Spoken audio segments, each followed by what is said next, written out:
আজকে তোমাদের বার্নৌলির পরীক্ষাটি হাতে কলমে করে দেখাচ্ছি। দেখো একটি সাদা কাগজ নিয়েছি, এটিকে জাস্ট পেন দিয়ে তিনটে অংশে সমান ভাগে ভাগ করে নিয়েছি। এটাকে ভাঁজ করতে হবে, এভাবে সুন্দর করে ভাঁজ করে নেবে। তারপর আমরা জাস্ট এটাকে একটা ব্রিজ ইমাজিন করছি। ধরে নাও একটা ব্রিজ, তোমরা ব্রিজের উপর দিয়ে চলাচল করো, দেখেছো লরি বাস মোটরসাইকেল সবই চলে।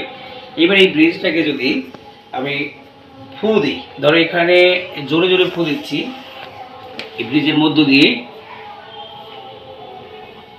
জোরে ফু দিচ্ছি, জোরে জোরে আসছে আসছে,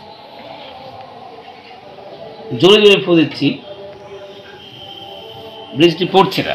তার কারণ কি দেখো, এই ব্রিজের মধ্যে যখন জোরে ফু দেওয়া হচ্ছে তখন বায়ুর বেগ বেশি, বায়ুর বেগ বেশি, চাপ কম।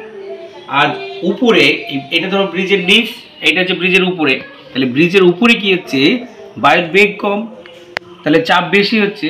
তাহলে এই ক্ষেত্রে চাপ বেশি হচ্ছে, আর ভিতরে বায়ু প্রচণ্ড বেগে প্রবাহিত হচ্ছে যখন ফু দিচ্ছি, তাহলে সেখানে বায়ুর বেগ বেশি, চাপ কম। এই জন্য চাপের কম বেশি যে পার্থক্য, ভিতরে বায়ুর বেগ বেশি হচ্ছে, চাপ কমে যাচ্ছে। কিন্তু এই যে ব্রিজটি, এর উপরে কি হচ্ছে, এর উপরে হচ্ছে কি বায়ুর বেগ কম, চাপ বেশি, এই জন্য ফু দিলেও কখনো ব্রিজটি পড়বে না। এই পরীক্ষাটি তোমরা হাতে কলমে বাড়িতে করতে পারো। কেমন লাগলো সেটা কমেন্ট বক্সে জানাবে, এবং অবশ্যই ভালো লাগলে চ্যানেলটি সাবস্ক্রাইব করবে।